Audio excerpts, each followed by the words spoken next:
Hello everyone, आज हम करेंगे साइंस का चैप्टर 14 जिसका नेम है वाटर। इसके हम जो हमारी बुक में एक्सरसाइज दे रखी है वो क्वेश्चन आंसर करेंगे। फर्स्ट हमारा है फिल इन द ब्लैंक्स। सबसे पहले हम करेंगे फिल इन द ब्लैंक्स। सबसे फर्स्ट में है द प्रोसेस ऑफ चेंजिंग और water into its vapour is called dash. वह प्रोसेस जिसमें वाटर वेपर में चेंज हो जाता है, जब पानी का भाप बन जाता हो तो उस प्रोसेस को हम क्या बोलेंगे? इवापोरेशन। तो इसका राइट आंसर क्या आ जाएगा? इवापोरेशन। सेकेंड है the process of changing water vapour into water. जब वाटर वेपर वाटर में चेंज हो जाता है, मतलब भाप से पानी बन जाते हैं, उस प्रोसेस को हम क्या बोलते हैं? कंडेंसेशन। तो इसका राइट आंसर क्या आएगा? कंडेंसेशन। नेक्स्ट रहेगा हमारा no rainfall for a year और more may lead to dash in the region. जब क्या है, एक लंबे टाइम तक बारिश नहीं होती, 1 या 2 साल बारिश नहीं होती, तो उस रीजन में क्या हो जाता है? ड्रोथ हो जाता है, मतलब सूखा पड़ जाता है। तो इसका राइट आंसर क्या आएगा? ड्रोथ। नेक्स्ट क्वेश्चन हमारा एक्सेसिव रेन में कोज डैश। अगर ज़्यादा बारिश आती है उससे भी क्या हो जाता है? ड्रोथ, सूखा पड़ जाएगा। तो इसका राइट आंसर क्या आएगा? ड्रोथ। नेक्स्ट है which of the state for the each of followings whatever it is due to evaporation और कंडेंसेशन। हमें नेक्स्ट क्या दिए गए हैं? स्टेटमेंट दी गई है, उसमें हमें बताना वहाँ पे इवापोरेशन हो रहा है या कंडेंसेशन। पहले हमें टर्म क्लियर होनी चाहिए। इवापोरेशन क्या होता है? जब water change into water vapour is known as evaporation. Condensation क्या होता है? When water vapour change into water is known as condensation process. तो आपको जब ये डेफिनेशन क्लियर होगी तो आपको मीनिंग समझ आएगा। आई होप ये आपको क्लियर हो गई होंगी। अब है हमारा फर्स्ट है water drops appear on the outer surface of a glass containing cold water. जब हमारे पास क्या एक गिलास है, एक गिलास में हमने क्या ठंडा पानी डाल रखा है, जैसे ही एयर से टच करते तो यह क्या पानी की बूंदें बन जाती हैं। तो ये प्रोसेस क्या हो रहा है? यहाँ पे ध्यान से देखेंगे क्या बन रहा है। जो एयर है वो क्या है? वेपर है। वेपर से क्या है, जब ये टकराएंगी तो क्या पानी की बूंदें बन जाएंगी। पानी की बूंदें क्या है? वाटर है। तो जब vapour change into water is known as क्या बोलते हैं उसको? Condensation process. तो हमारा फर्स्ट का क्या आएगा राइट आंसर? कंडेंसेशन। सेकेंड है steam rising from a wet cloth while they are iron. जब हम किसी भी कपड़े को प्रेस करते हैं, आयरन करते हैं, तो क्या उससे धुआं निकलता हुआ हमें नजर आता है जब गीले कपड़े पर प्रेस करेंगे। तो क्या है इसमें जो उसके अंदर जो वाटर कंटेंट होते हैं वो चेंज हो जाते हैं वेपर में। तो ये कौन सा प्रोसेस होगा जिसमें water change into water vapour is known as evaporation. तो इसमें क्या आएगा? Evaporation process. नेक्स्ट है fog appearing on a cold winter morning. हम क्या अब क्या हमें सर्दियाँ स्टार्ट हो गई, सर्दियों में हम देखते हैं मॉर्निंग में उठते तो क्या धुंध पड़ती है, हमें नजर आती है। तो वो किसका एग्जाम्पल है? कंडेंसेशन है या इवापोरेशन? इवापोरेशन तो होगा नहीं, तो क्या ये कंडेंसेशन, पानी की बूंदें नीचे पड़ती रहती है, तो पानी की बूंदों में जब चेंज हो जाती है, जब vapour change into water droplets is known as condensation. तो इसमें क्या आएगा? Condensation process. नेक्स्ट है black board dried up after wiping it. जब हम ब्लैक बोर्ड को साफ करते हैं वो सूख जाता है तो उसको क्या बोलेंगे? ड्राई अप होना। तो क्या होगा इसमें? इवापोरेशन। आई थिंक ये चीज़ आपको क्लियर हो गई होंगी। नेक्स्ट हमारा है steam rising from A hot A girdle when water is sprinkle on it. तो इसमें क्या आएगा? इसमें भी आएगा इवापोरेशन।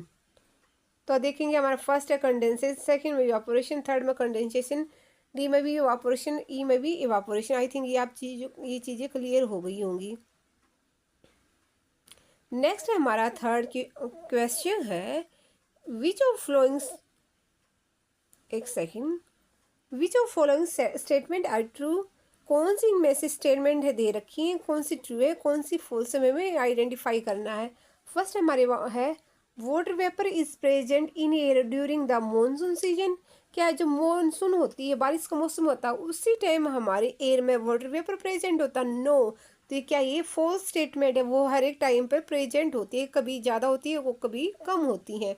सेकेंड है water vapour evaporate into air from ocean river and lake but not from soil. ये स्टेटमेंट क्या कह रही है, इवापोरेशन किस में होता है, पानी का उड़ना, ओशियन में ओशियन में होता है, रिवर में होता है, लेक्स में होता है, हाँ जी यहाँ पे होता है।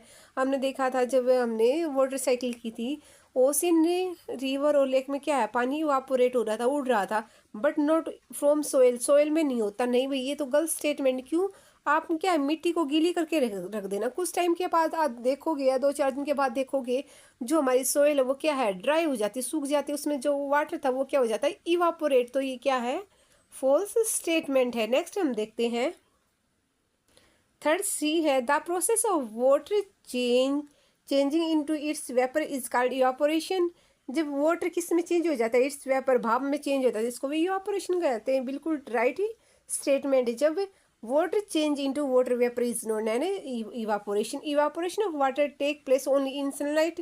क्या इवापोरेशन केवल सनलाइट में होता है, सूर्य की रोशनी में होता नहीं? फॉल्स स्टेटमेंट है।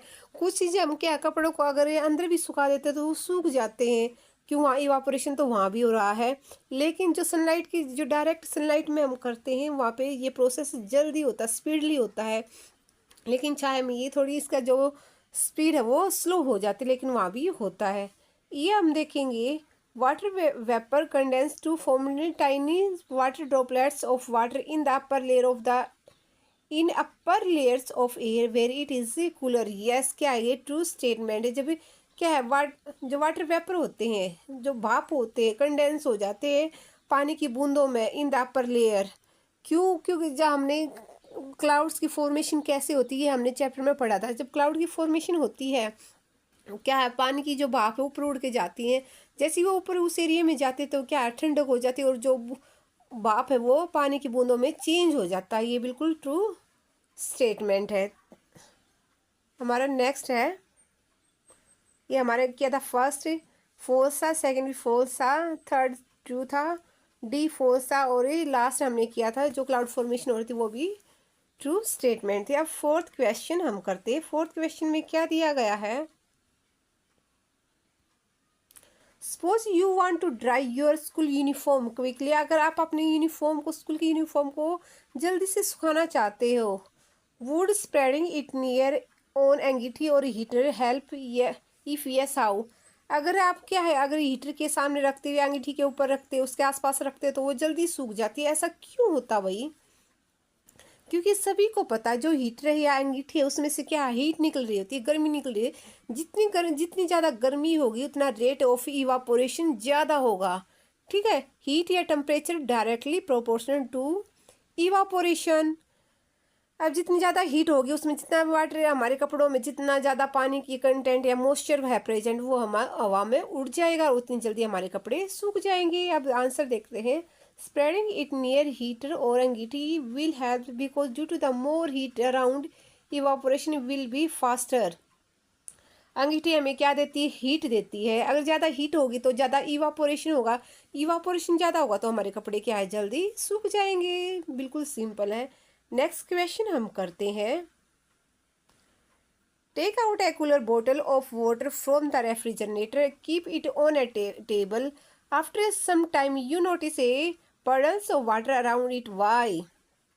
देखो क्या कह रहा है, हमने क्या है, एक पानी की बोतल निकाली है। क्या है, ये हमारे पास एक पानी की बोतल हमने फ्रिज में से निकाली है, और इसको हम बाहर निकाल के टेबल पर रख देते। कुछ टाइम के बाद देखते हैं इसके क्या है, पानी की ड्रॉपलेट्स इसके चारों तरफ ही लग जाती है। तो ऐसा क्यों होता है? क्योंकि क्या इसका जो ये वाला है, ये तो बहुत ही ठंडी चीज़ है, क्यों इसमें हमने आइस फ्रिज में से निकाला है, ये बिल्कुल कोल्ड है। लेकिन जो बाहरी जो टेम्परेचर है वो यहाँ पे क्या है, कम टेम्परेचर है, सॉरी इसका टेम्परेचर कम है और बाहर का टेम्परेचर ज़्यादा है। जैसे ही जो एरिया बाहर घूम रही है, जो एरिया आसपास है, जब वो इससे टकराएगी, जो वेपर एयर में प्रेजेंट है, तो पानी की बूंदों में वो चेंज हो जाते हैं। तो देखेंगे अब क्या है, the cold surface of the cooled air around it and the water vapour of the air condense of the surface of the bottles.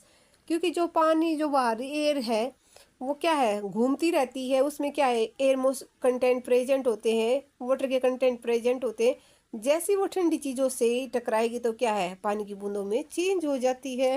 ये इसका राइट आंसर है। नेक्स्ट हम करेंगे, नेक्स्ट हमारा क्वेश्चन है 6, To clean their spectacles, people often breathe out on glass to make them wet. Explain why the glass became wet. Question में क्या बोल रखा है, जब हम चश्मे जो डालते हैं हम क्या अपने माउथ से क्या है सांस दे के मारते हैं, उससे जो हमारा चश्मा वो गीला हो जाता है। कैसे क्यों होता है?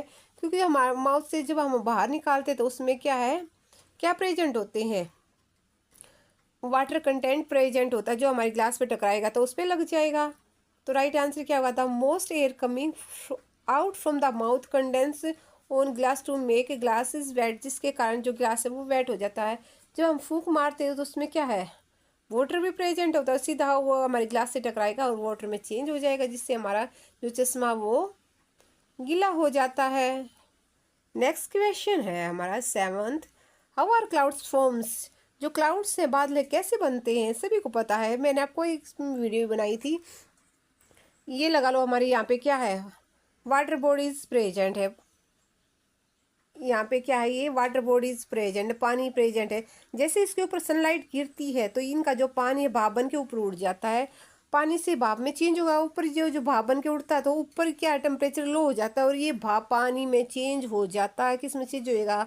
वाटर ड्रॉपलेट्स में चेंज हो जाता है। और ऐसे ऐसे ये प्रोसीजर चलता रहता है और बहुत सारी बूंदें मिलके क्लाउड्स की फॉर्मेशन कर देती है। जब ये ज़्यादा हैवी हो जाते हैं तो बारिश की फॉर्म में नीचे आ जाते हैं। आप देखेंगे the process of condensation play an important role in the formation of cloud.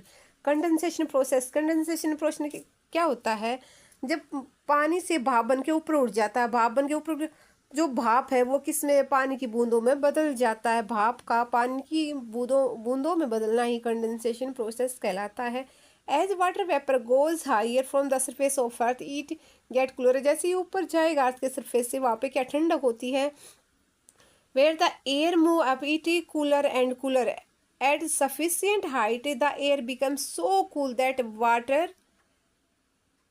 एक minute, that water vapor present in it condenses to form tiny water droplets. It is the these tiny droplets that remain floating in air appear to us as a cloud. समझ आया क्या होता है जो मैंने समझाया? भाप बन के ऊपर उड़ गया, जैसे जैसे ऊंचाई पे जाते हैं टेम्परेचर कम होता जाता है, वहाँ पे ठंडक होती है। जैसे ठंडक में जाएंगी जो वेपर है वो पानी की बूंदों में चेंज हो जाते हैं और वहाँ जाके वो क्लाउड्स की फॉर्मेशन कर देते हैं।